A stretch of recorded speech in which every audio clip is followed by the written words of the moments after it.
والصلاة والسلام على سيد الأنبياء والمرسلين وعلى آله وصحبه أجمعين. أما بعد، قال الله سبحانه وتعالى: أعوذ بالله من الشيطان الرجيم، بسم الله الرحمن الرحيم. ألف لام را، كتاب أنزلناه إليك لتخرج الناس من الظلمات إلى النور. وقال النبي صلى الله عليه وسلم: إن الله يرفع بهذا الكتاب أقواما ويضع به آخرين. صدق الله مولانا العظيم۔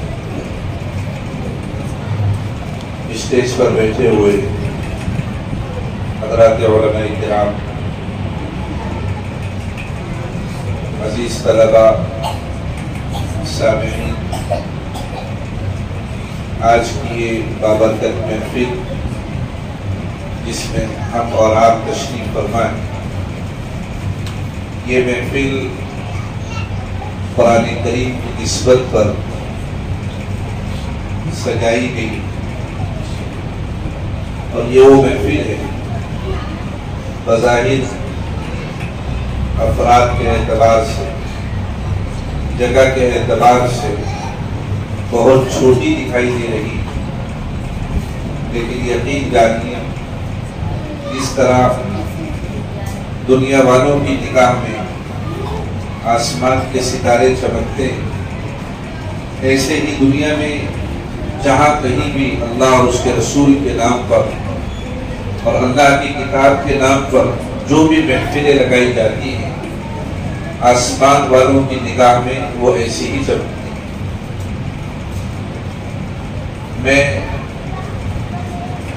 جامعہ احسن المعارف کے ذمہ داران اور ان کے تمام اساتذہ کرام، ان کے معاونین، سب کو بہت ہی مبارکباد پیش کرتا ہوں، چونکہ اس مدرسے میں پہلی مرتبہ آنا ہوا ہے اور کافی اندر ماشاءاللہ مدرسہ، جہاں پر ایک درجان آبادی ہے، اور ایسی جگہ پر اللہ اور اس کے رسول کی آواز کو لوگوں تک پہنچانا، اور پھر خیرکم من تعلم القرآن وعلمہ کا مصداق بن کر دین کی صحیح رہبری کرنا اور امت کے نونہالوں کو تیار کرنا، یقیناً یہ ان ذلک لمن عزم الامور، بہت ہی باہمت اور باحوصلہ لوگوں کی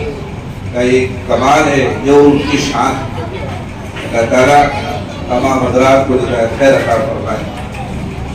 جو کہ ہمارے بعد علماء کرام کا باضابطہ خطاب ہوگا، چند باتیں محفل کی مناسبت سے عرض کرتا چل۔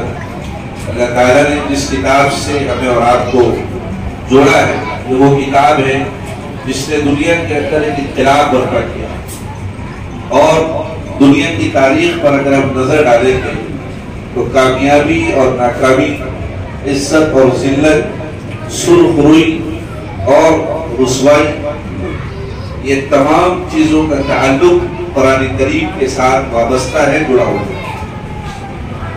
جس نے بھی اپنے آپ کو قرآن سے جوڑے رکھا اور جس کی بھی وابستگی قرآن سے رہی ہے، ہر زمانے میں اللہ تعالیٰ نے اس قوم کو عزت عطا فرمائی، اس قوم کو اللہ تعالیٰ نے سرخروئی عطا فرمائی۔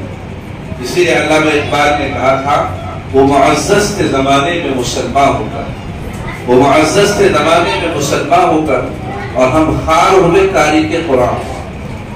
یہی وجہ ہے کہ آقا علیہ السلام میدان محشر میں شفیع المسلمین ہونے کے باوجود کہیں گے: وقال الرسول یا رب ان قوم اتخذوا هذا القرآن مهجورا۔ اس قوم نے تیرے کلام کو اور تیرے پاکیزہ رشتے کو چھوڑ رکھا ہے۔ اس کی وجہ سے اللہ کے نبی علیہ السلام باقاعدہ جبکہ آپ شفیع المسلمین ہیں، اس کے باوجود آپ شکایت کریں۔ تو یہ وہ قرآن ہے جس کے ساتھ قوم کے عروج اور زوال کا ایک گہرا تعلق اور ایک رشتہ ہے۔ آپ 1500 سال کی تاریخ آپ دیکھیں، جب حضور پاک علیہ السلام دنیا میں تشریف لائے اس وقت قوم کی کیا حالت تھی؟ کوئی ان پر حکومت کرنے کے لیے تیار تھا، انتہائی ذلت اور رسوائی کی زندگی وہ گزار رہے ہیں، بچیوں کو زندہ زمین پہ دفن کر دیا جاتا ہے، حالات بد سے بدتر ہوتے جا رہے تھے، کوئی ان پر حکومت کرنے کے لیے تیار نہیں ہوتا تھا۔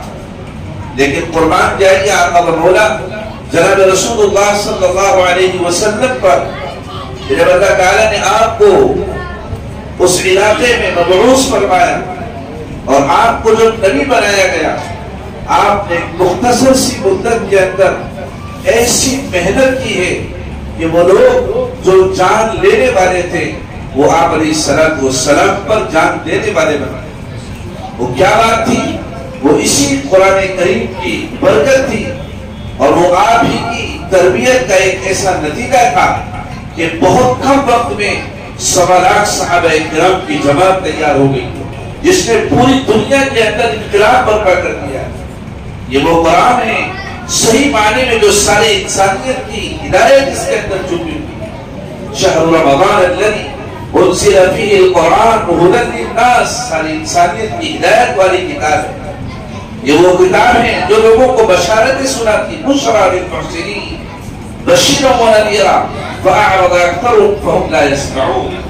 یہ وہ کتاب ہے جس میں اللہ تعالیٰ نے تمام چیزوں کو کھول کھول کر بیان کر دیا۔ وَلَقَدْ جِئْنَاهُمْ بِكِتَابٍ فَصَّلْنَاهُ عَلَى عِلْمٍ هُدًى وَرَحْمَةً لِقَوْمٍ يُؤْمِنُونَ۔ یہ سارے اوصاف اللہ قرآن میں بتلاتے ہیں، یہ تو لوگوں کی شفا کا بہترین ذریعہ ہے۔ وَنُنَزِّلُ مِنَ الْقُرْآنِ مَا هُوَ شِفَاءٌ وَرَحْمَةٌ لِلْمُؤْمِنِينَ۔ اللہ تعالیٰ نے ایسی بابرکت کتاب سے ہمیں اور آپ کو وابستگی عطا فرمائی ہے۔ ہم تمام کو اس پر اللہ کا جتنا شکر ادا کیا جانا چاہیے اتنا ہی کریں۔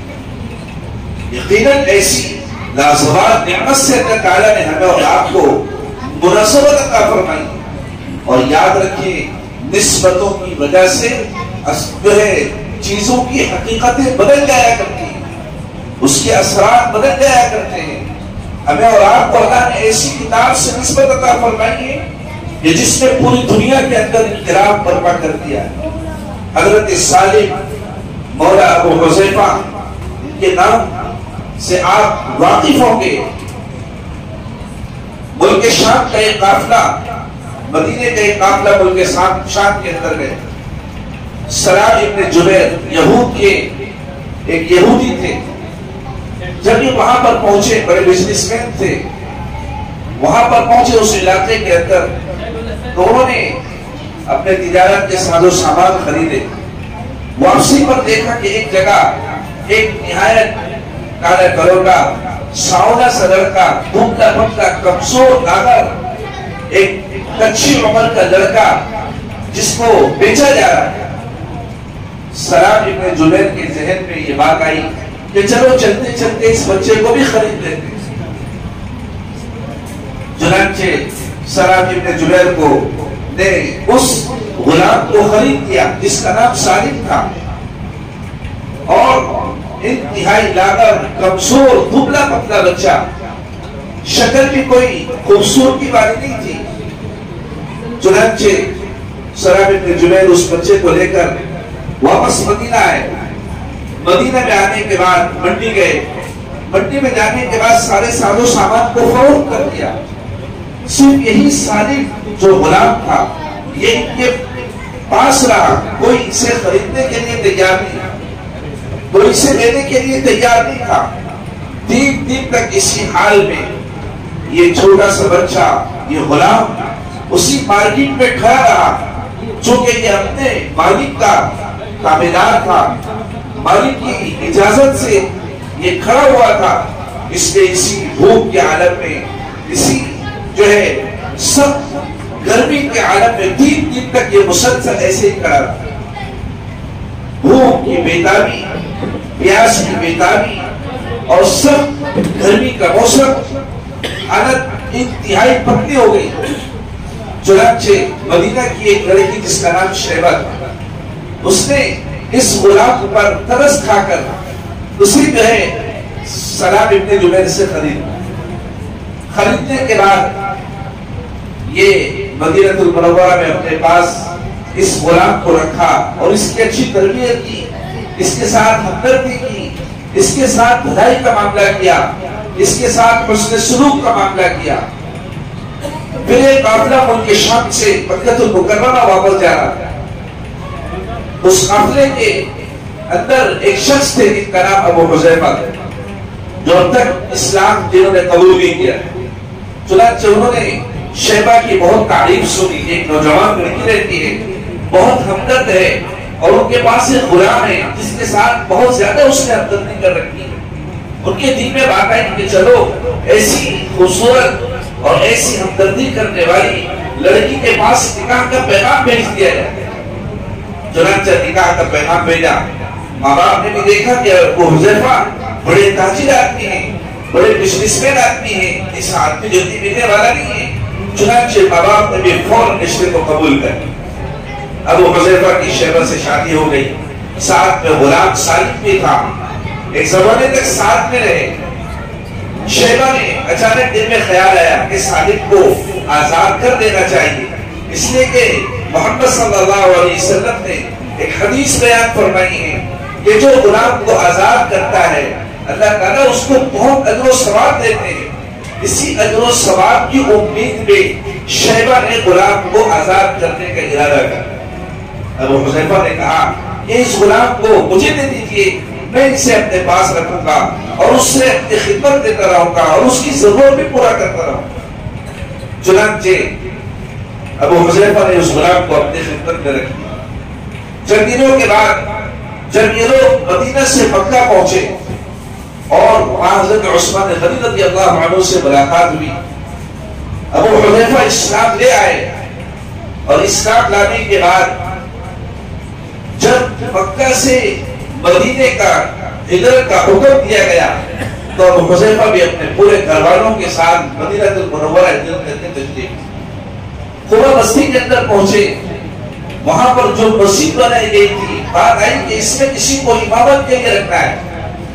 جب اسلام کا ظہور مکہ میں ہوا اور یہ قافلہ جب مکہ میں پہنچا تھا، ابو حذیفہ بھی مسلمان ہو گئے، غلام بھی مسلمان ہو گیا، اور یہ حضور پاک علیہ السلام کی خدمت میں جا کر قرآن کو سیکھا کرتا ہے، اور اس کا عالم یہ ہوا کہ بہت اچھا اور بہت بہترین قرآن پڑھنے والا بن گیا، بہترین قاری اور بہترین بخاری کے نام سے ان کو جانا جانے لگا۔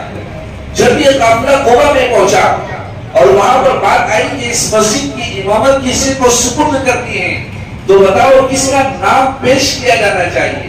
چنانچہ جو سب سے پہلے نام پیش کیا گیا وہ اسی غلام جو سیدھا سادہ تھا اور جو خوبصورت بھی نہیں تھا، بہت دبلا پتلا کمزور تھا، ان کا نام آیا اور قبا کی مسجد کا امام سالم مولا ابو حذیفہ کو بنایا گیا۔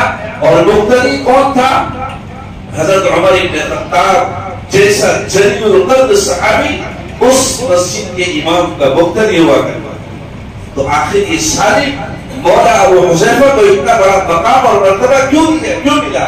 اس لیے قرآن کریم کی برکت سے جب انہوں نے قرآن کو سیکھا، انہوں نے قرآن کو پڑھنا شروع کیا، اللہ تعالیٰ نے وہ عزت کا مقام اور مرتبہ عطا فرمایا کہ عمر بن خطاب جیسا جلیل القدر صحابی رسول جس کے اندر نبوت کے تمام اوصاف اور کمالات موجود ہیں، وہ شخص اس شخص کے پیچھے اقتدا کرتا ہے۔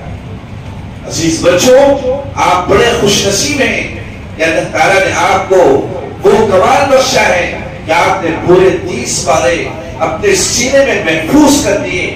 اپنے سے زیادہ خوش نصیب اس دنیا میں کسی کو نہیں سمجھا۔ سب سے زیادہ خوش نصیب آپ ہی ہو کہ آپ نے قرآن کو اپنے سینے میں جو ہے محفوظ کیا ہے، اس لیے کہ اللہ تعالیٰ نے اِنَّا نَحْنُ نَزَّلْنَا الذِّكْرَ وَإِنَّا لَهُ لَحَافِظُونَ، اس قرآن کی حفاظت کا ذمہ اللہ نے خود دے رکھا ہے۔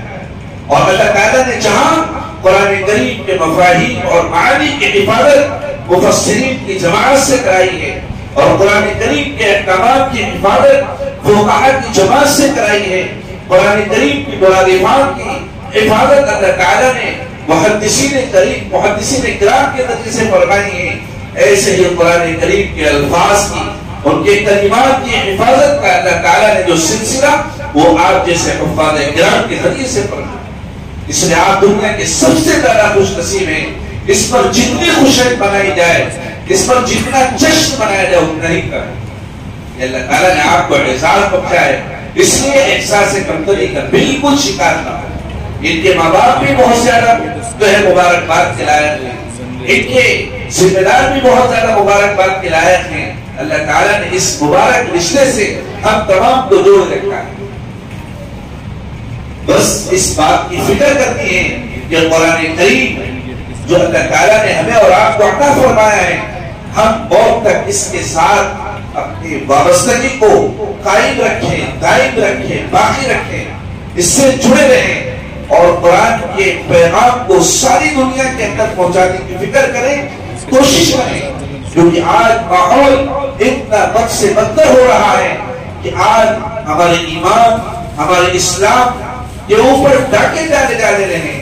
ہماری بچیاں، ہمارے بچے بہت آسانی کے ساتھ دین کو، مذہب کو چھوڑ کر کسی دوسرے مذہب کو اختیار کر رہے ہیں. اللہ تعالیٰ نے آپ کو یہ نعمت عطا فرمائی ہے، اس نعمت پر باقی رہنا اور اس پر قائم رہنا یہ آپ کی ذمہ داری ہے، اور پھر اس کے پیغام کو پوری دنیا کے اندر عام کرنا. اللہ تعالیٰ جزائے خیر عطا فرمائے مدرسے کے ذمہ داران اور اساتذہ کو. اور ہم دعا بھی کرتے ہیں کہ اللہ تعالیٰ اس مدرسے کو اور زیادہ ترقیات سے مالا مال فرمائے، اور اللہ تعالیٰ جگہ کے اعتبار سے بھی وسعت عطا فرمائے، قلبی اعتبار سے بھی وسعت عطا فرمائے، اور اللہ تعالیٰ آنے والے کو قبول فرمائے، اور اللہ تعالیٰ یہاں سے قرآن کریم کا اور توحید کا ایک پیغام پوری دنیا کے اندر جائے. اللہ تعالیٰ اس مدرسے کو اس کے لیے قبول فرمائے، جو کہ ماشاءاللہ بہت سارے علماء کرام نے تشریف فرمائے جن کے بیانات سے آپ کو استفادہ کرنا ہے. انہی چند باتوں پر اپنی بات کو ختم کرتا ہوں. وآخر دعوانا الحمدللہ. ماشاءاللہ.